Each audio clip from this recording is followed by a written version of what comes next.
Bonjour à tous. Je continue à vous partager des extraits du volume de Yves Semen sur la théologie du corps de Jean-Paul II.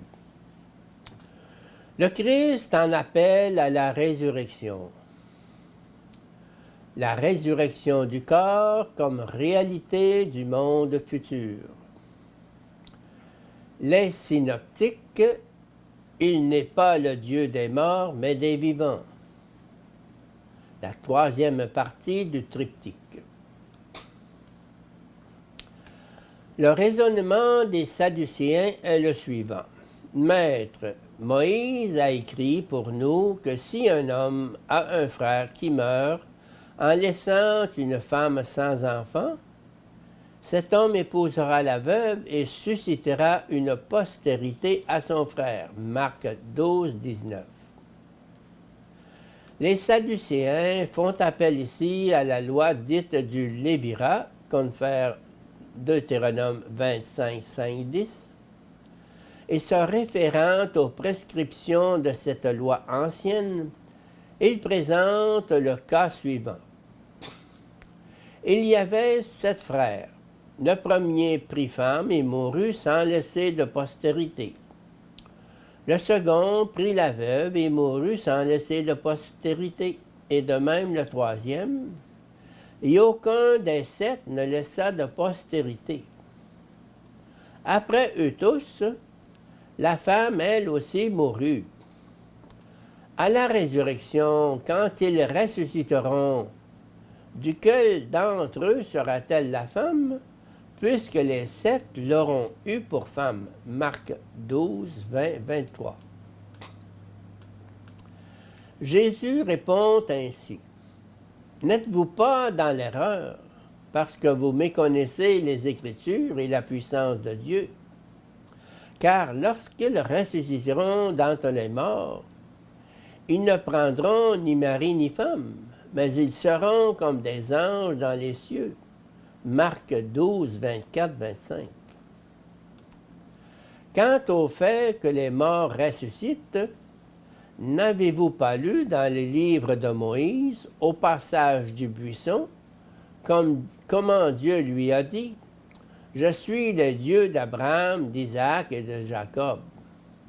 Il n'est pas un Dieu de mort, mais de vivants. Marc 12, 26, 27. Comme on le voit, le Christ cite ce même Moïse auquel les Sadducéens ont fait appel, et il termine par l'affirmation « Vous êtes grandement dans l'erreur » Marc 12, 27. Dans la version de Luc 20, 34, 36, Jésus leur dit « Les fils de ce monde-ci prennent femme ou mari, mais ceux-là qui auront été jugés dignes d'avoir part à l'autre monde et à la résurrection d'entre les morts, ne prennent ni femme ni mari. Mais aussi ne peuvent-ils plus mourir, car ils sont pareils aux anges, et ils sont fils de Dieu, étant fils de la résurrection. » Luc 20, 34, 36. Témoignage rendu au pouvoir du Dieu vivant. Celui qui est, celui qui vit et qui est la vie, constitue la source inépuisable de l'existence et de la vie, comme cela a été révélé à l'origine. Genèse 1, 3.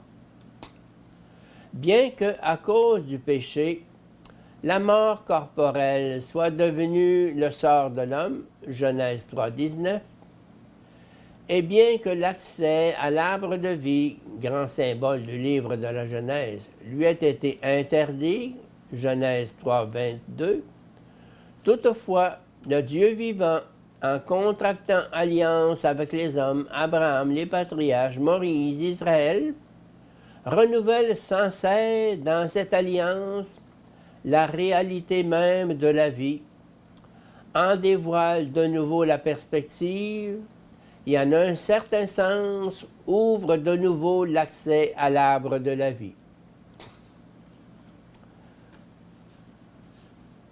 avec l'Alliance, cette vie dont Dieu lui-même est la source est donnée en partage à ces mêmes hommes qui, comme conséquence de la rupture de la première alliance, avaient perdu l'accès à l'arbre de vie et dans la dimension de leur histoire terrestre, avaient été soumis à la mort.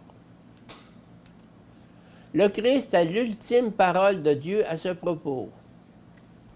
En effet, l'alliance qui, avec lui et par lui, est établie entre Dieu et l'humanité, ouvre une perspective de vie infinie et l'accès à l'arbre de la vie, selon le plan originel du Dieu de l'Alliance, est révélé à tout homme dans sa plénitude définitive. Ce sera la signification de la mort et de la résurrection du Christ. Ce sera le témoignage du mystère pascal. Le Dieu que les Sadducéens privent de cette puissance n'est plus le vrai Dieu de leur Père, mais le Dieu de leurs hypothèses et de leurs interprétations. Le Christ, au contraire, est venu pour rendre témoignage au Dieu de la vie dans toute la vérité de sa puissance qui se déploie sur la vie de l'homme.